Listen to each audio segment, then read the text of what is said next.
where I talk about stuff. And today I'm going to be talking about current events, specifically what is happening in the war here in Israel, and specifically in the region of Gaza, where the uh, Hamas are still in control, in theory, of the so-called government that they have there, right? And the people of Gaza um, live under their control. And it was recently announced, I don't know if you saw it, but in the last day or two, I think the Financial Times published a map of Gaza with what it said are leaked plans by the Israeli government to effectively reoccupy Gaza. And this has a lot of implications. And the plan is to reoccupy it and not release control of it. And of course, it would mean, among other things, Israeli soldiers would be stationed there. And just as it was from 1967 until 2005, Israeli soldiers would be in control there. And while you may think that's a terrible thing, because I know many people will think that, do you understand what happened to that place between 1967 and 2005? And what happened to that place between 2005 and 2023? Gaza has actually never known the kind of urbanization and development that it has experienced during 1967 to 2005. Right? Gaza actually developed, saw its population explode, right, during that time. And as much as they hated Israeli soldiers, the fact is they had a relatively quiet peace. Yes, Israelis were enforcing the laws, keeping the peace. Yes, there were times when there were fights, gunfights, gun battles. But you didn't have a full-out war decimating the entire place. You didn't have hundreds of hostages being held by a massive terrorist organization, which is fully supported by a huge portion, if not the overwhelming majority, of the population there. And now, again, I don't want Israel to reoccupy Gaza. I don't think any Israeli really wants that. We left Gaza to give them the opportunity to build their own nation there. And they didn't do it. They refused to do it. They just turned their nation state option into a complete failed nation state experiment. And they just decided to build it into a terror base with an underground tunnel network larger than the London Tube. Just think about that. That's crazy. If you've ever been on the London Tube, you know that's not a small system. It took more than 100 years to build the London Tube. They built it in 20. Now, granted, their tunnels are not as big and as sumptuous or luxurious or whatever you want to call it, fancy, as the London Tube was when it was new. But sumptuous, that's really not the right word, but yeah, you get my point. The London Tube is a very sophisticated, or was when it was first created, a very sophisticated underground tunnel network. But if you count miles of it, There's more miles of tunnels under Gaza than there are miles of tunnels in the London Tube. In case you don't know, the London Tube is the London Underground Metro subway thing. And it is extensive, it is vast. It covers London and suburbs around it. It is massive. It serves a city of many more millions of people than there are in all of Gaza. And yet the Gazan terrorist organization, the terrorist organization that runs Gaza, known as Hamas, has a bigger underground network of tunnels than the London Tube. It's insane when you think about it, when you put it that way.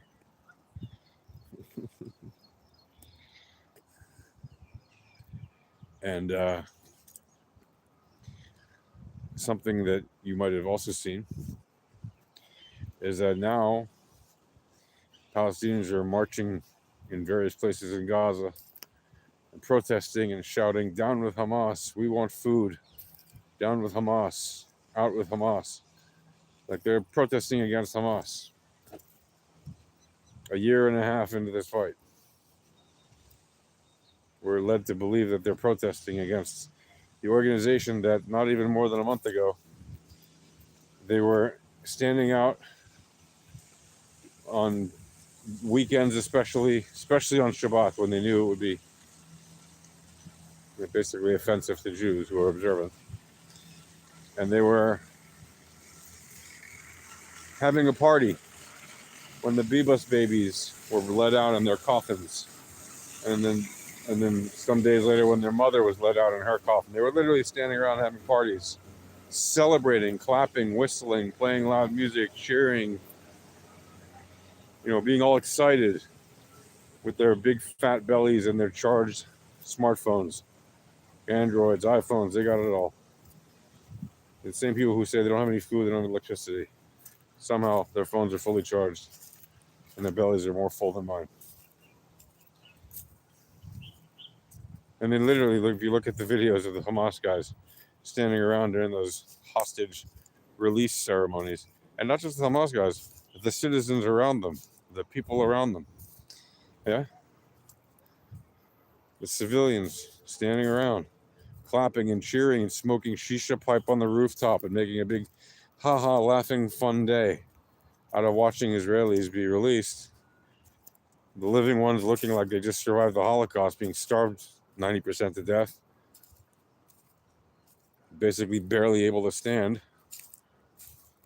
and the dead ones in coffins, and they're literally standing around clapping. These bastards. And now you want to tell me that none of those people, out of them, there were thousands and thousands and thousands of them standing around in these squares. You want to tell me that none of these bastards were in these so-called protests yesterday or the day before, saying, down with Hamas? I bet you one falafel ball, literally one falafel that they were directed to do that by Hamas, to seem like, oh, these are reasonable people. Now here's the test. Will you see these protests grow in number and size every day? And will it have any impact at all? And will they continue to do it day after day after day after day for the next several weeks? Or will it just fizzle out? And Hamas says, okay, you did your protest, now go back to starving before we shoot you all. Right? Or if it does grow and grow, how long until Hamas shoots them all while they're protesting?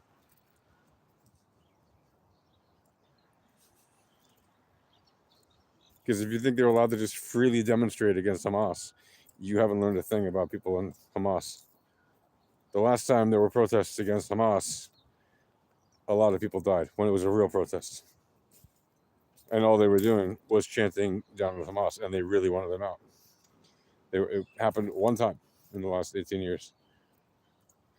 It was well documented. They've had a few more, much smaller in number, and each time those people get beaten, tortured, killed, or disappeared.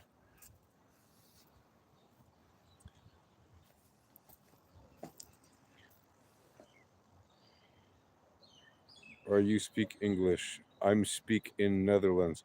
Well, hello. I don't. Yeah. Hello to the Netherlands. I used to live right next door in Belgium. I love the Netherlands. What a great place.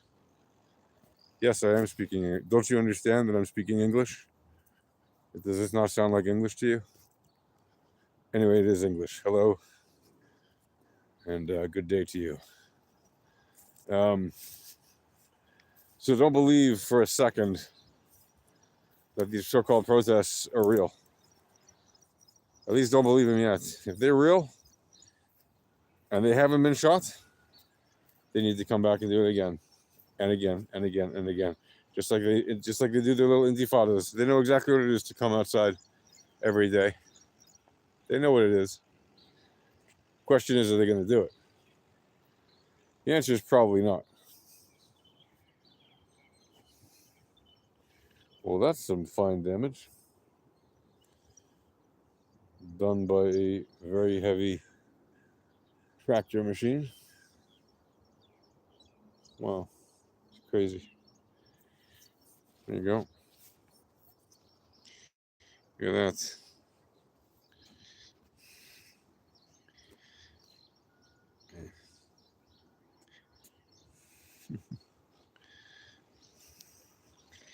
It got run into by one of these machines that mows the lawn. This was all tall grass yesterday, and even now, until this morning, until about 15, 20 minutes ago. And this tractor came in with this heavy duty lawnmower device that's attached to the side of the tractor. And as it runs over it, it cuts it. And probably when he was driving up at this point, ran into the fence with the thing, because it even has the shape of it. So it's kind of obvious that that's what happened. Anyway, so don't believe for a second. What does it say? You too. Oh, you're also in the Netherlands? Well, hello, Netherlands. I love the Netherlands. What an amazing place. I have some good friends there. And as I said, also in Belgium, where I used to live a long, long, long, long time ago.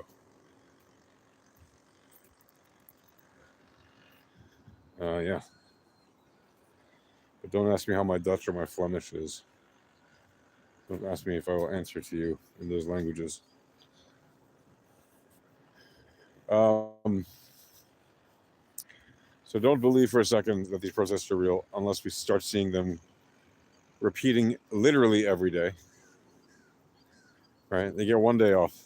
They're gonna have Friday off. But oh wait, they protest on Fridays. Yes, they do. So literally no days off. They need to be protesting every day. And those protests need to be getting bigger and louder and more genuine. And if you know what I mean by that, you know what I mean by that. Palestinians have a very particular way of protesting, don't they? They sure are famous for throwing stones against people that they're angry at collectively. They did it in Intifada 1, Intifada 2, and they've done it every day since a long, long time. So they certainly know how to pick up a rock and throw it, even at people who have guns. And yes, they do it for the media a lot of the time. Doesn't mean they don't literally put themselves in harm's way when they're doing it. They are putting themselves in harm's way, often just for media attention or whatever. And because they're brainwashed into believing, go sacrifice yourself for the cause. And some of them do. And you'll always get 1 or 2 or 3 volunteers to go sacrifice themselves for the cause. You know why? Because when they're desperate and they know that if they sacrifice themselves for the cause and they get hurt or die, they get paid. And then if they're dead, of course, they won't get to enjoy it, but their family will. Their family will get a payment on their behalf, in their name in perpetuity, as long as the Palestinian are able to maintain that payment. Right? They're entitled under the Palestinian dictates, run by the Palestinian Authority, by the way, to get money every single month if they are engaged in any kind of martyrdom stuff, what they call martyrdom. That could be attacking Israelis or people just who happen to be in Israel. That could also be attacking other Palestinians, depending on the context. So in the case of Hamas, Palestinian Authority and Hamas are not friends.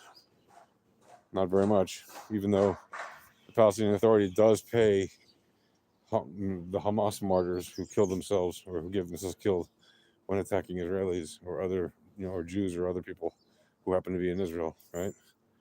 Or anywhere else their targets may be. However, that doesn't mean that the Palestinian Authority would not be happy to see other Palestinians in Gaza protest against Hamas and demand that the Palestinian Authority be returned to power there, which, by the way, is not going to happen. The Palestinian Authority wants to be in charge of Gaza after the Hamas is kicked out.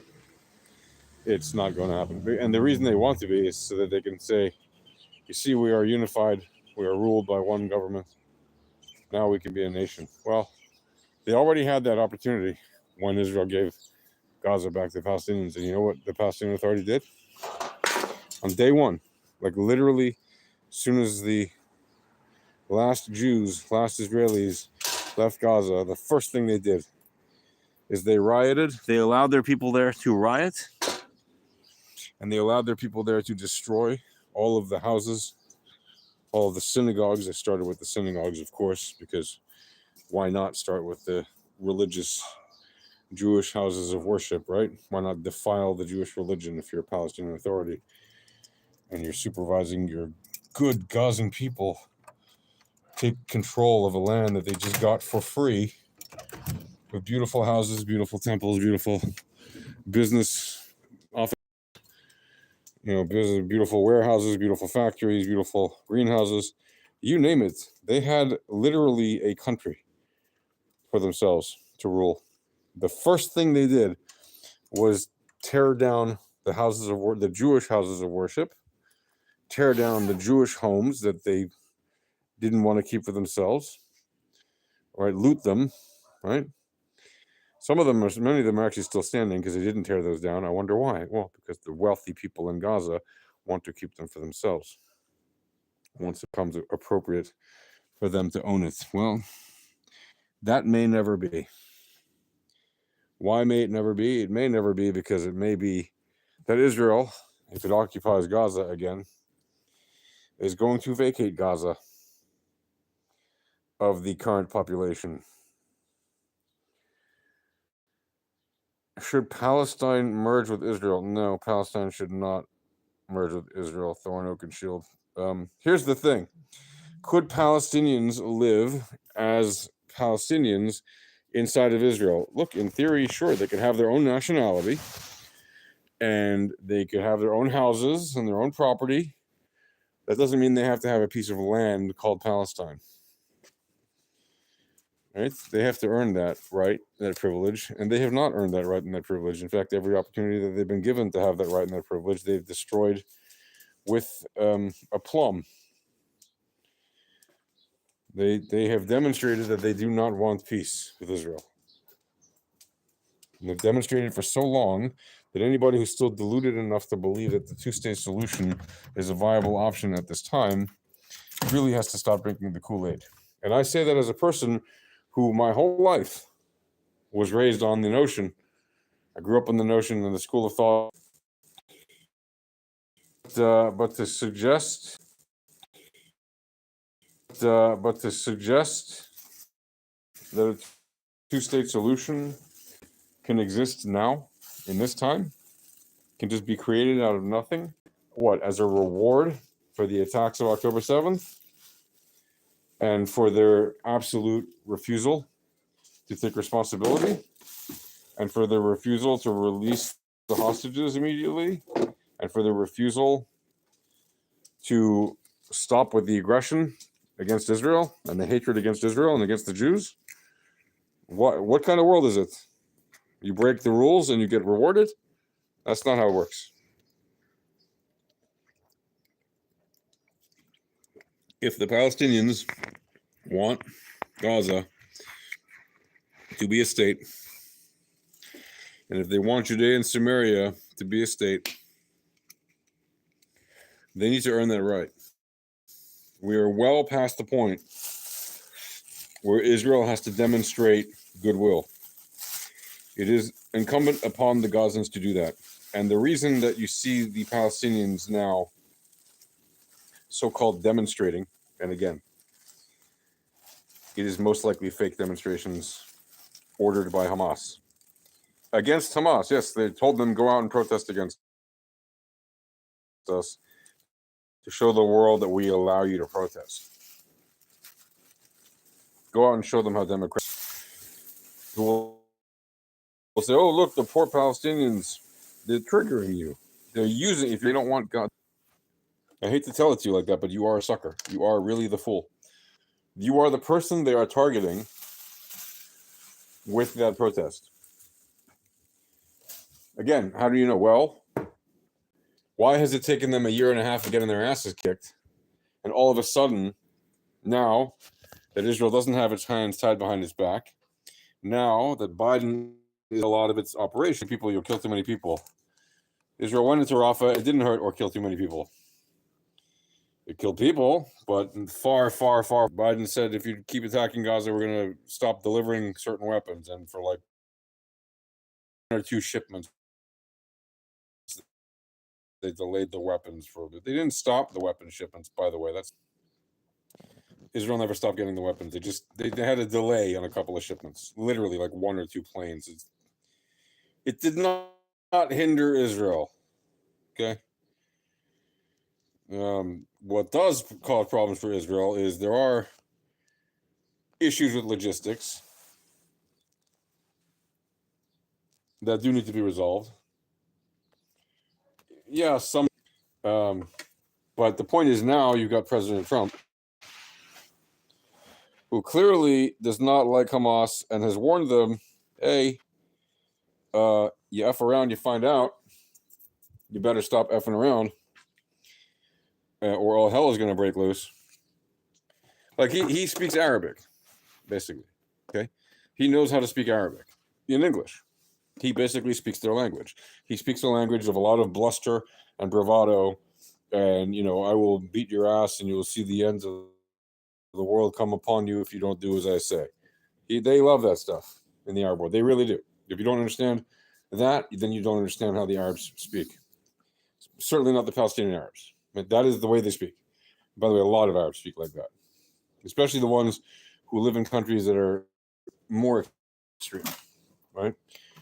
Like the ones in the extremist countries talk like that a lot. The ones in the nice countries, they talk like that less because they have a nicer life. They have less to be so angry about.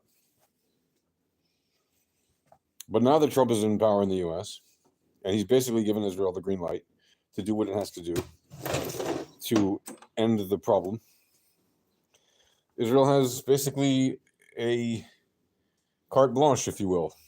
Right? They have the ability to do what they need to do, which they have not had until now.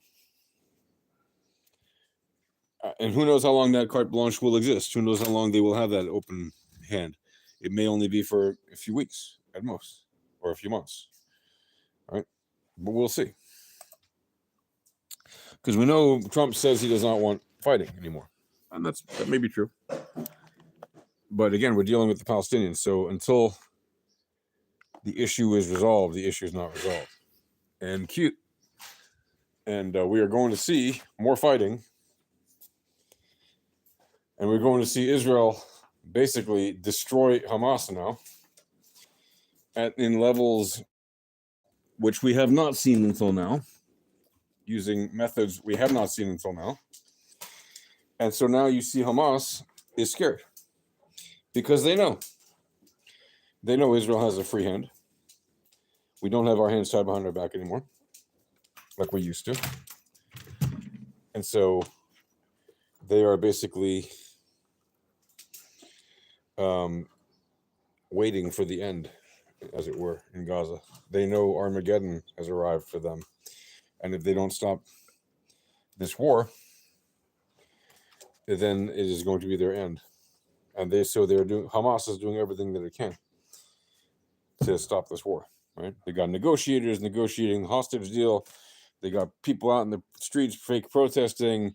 They're shooting rockets at Israel to make Israelis run into tunnels, to make us, make our left-wing people here demand an end to the fighting. They're doing every trick in the book, every card up their sleeve.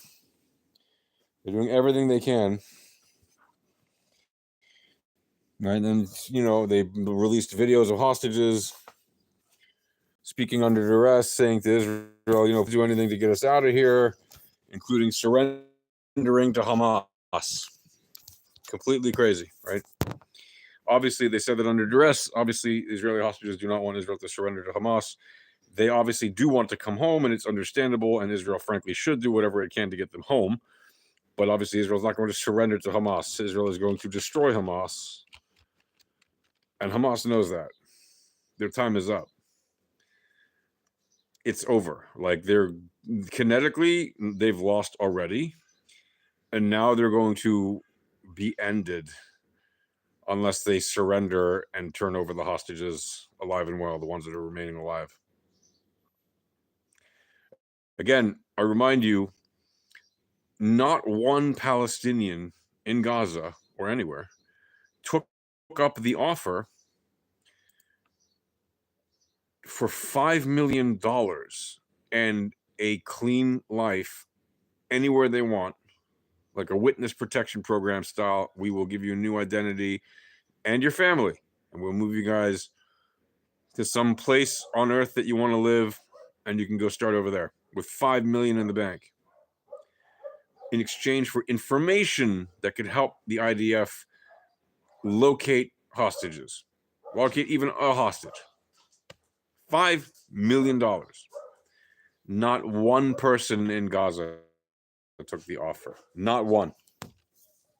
So when they say they're starving, when they say they don't have electricity, when they say they're piss poor, remember, not one person who's supposedly starving, not one person who supposedly doesn't have electricity to turn on their flour mill, one person who doesn't have money, one person who doesn't have whatever they say they need, not one, living in abject poverty and among all that rubble, not one person accepted $5 million. And remember, the hostages are being held in the homes of the civilians. How do we know that? The hostages have been telling us that. How else do we know that? The IDF found Noah Argamani in an apartment, and the other hostages that were with her in a regular apartment. They'd stationed a couple of Hamasniks outside the door, but it was a regular apartment in Gaza. They weren't held in some jail or prison because they don't have any real ones to speak of. They have holding cells. They have little mini jails, most of which have been destroyed inside of the so-called Hamas police stations. They have tunnels and jail cells in those tunnels where they keep hostages. But all of them at some point have been in the hands of civilians in their homes.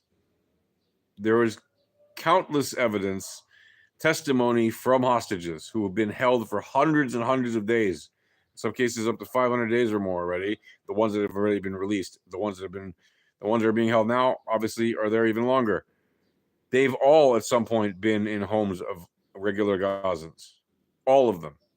Not one of those people, not one of the people who knew about those people, not one of the people who knew about the people who knew about the people. None of them. No 6 degrees of separation people who could have said, my friend Abdul has a friend, Mohammed who has a friend, Hissam who has a friend, whatever, and he's holding one.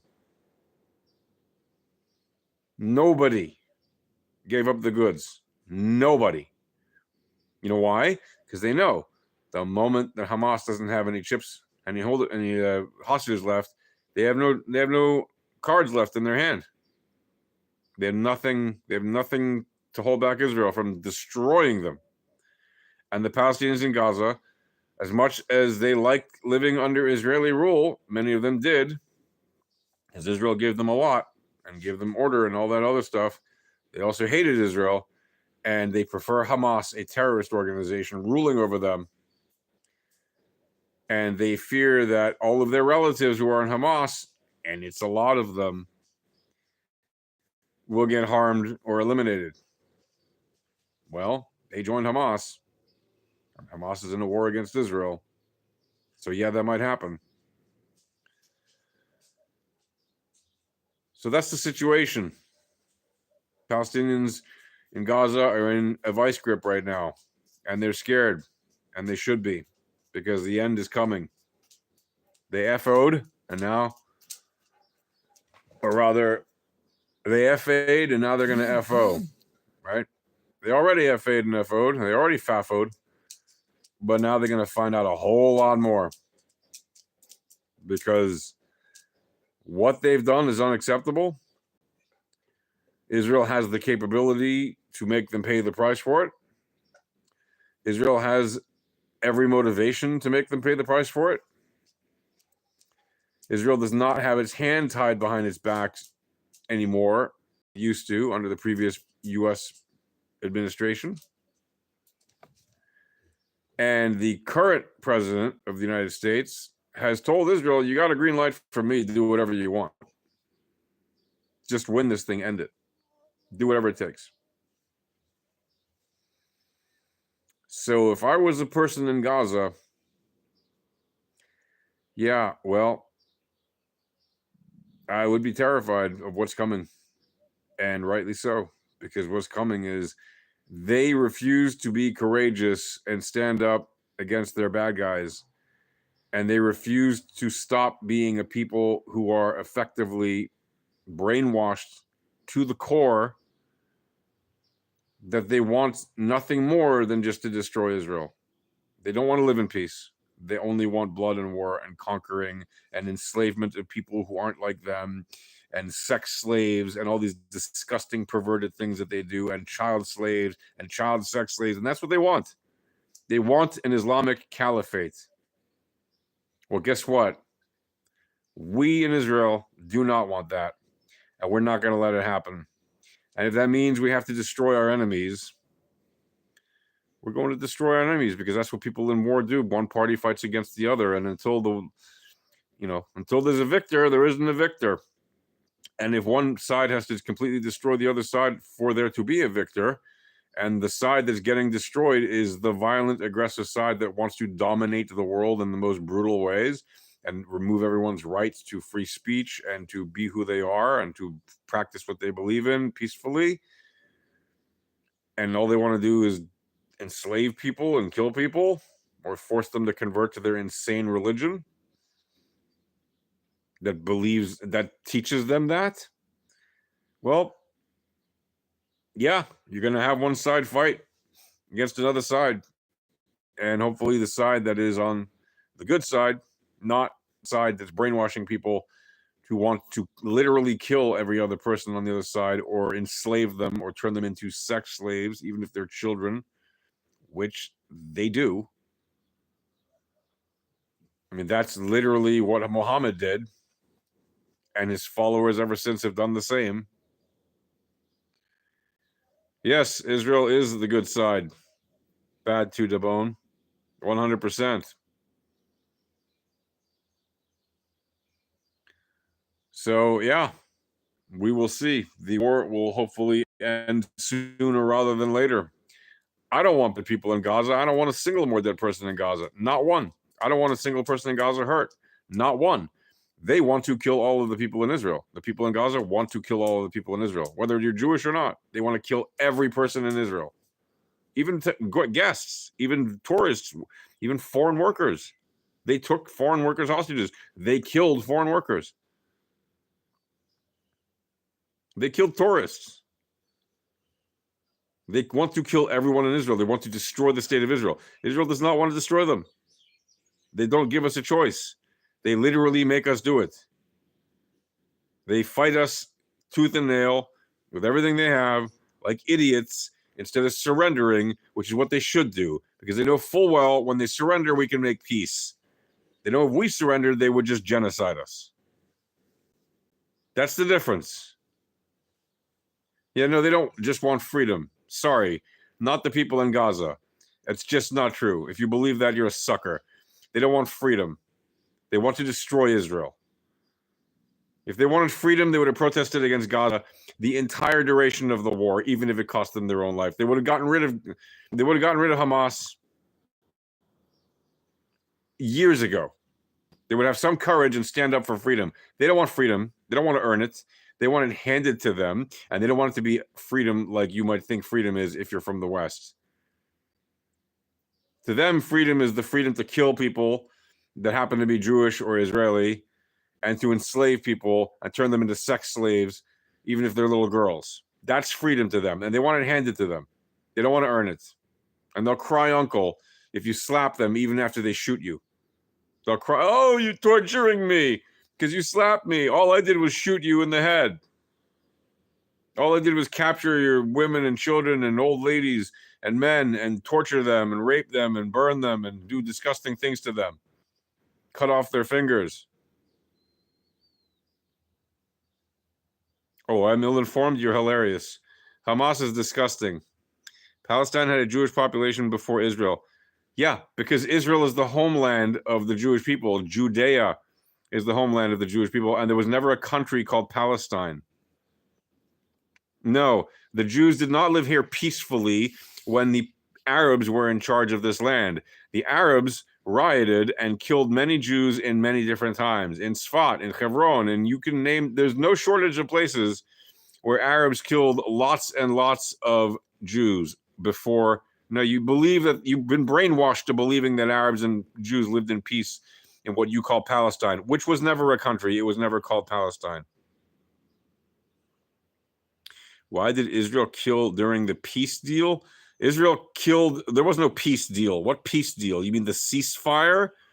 During the ceasefire, the Hamas violated the ceasefire on a number of occasions, and Israel said, if you violate the ceasefire, we're going to take action.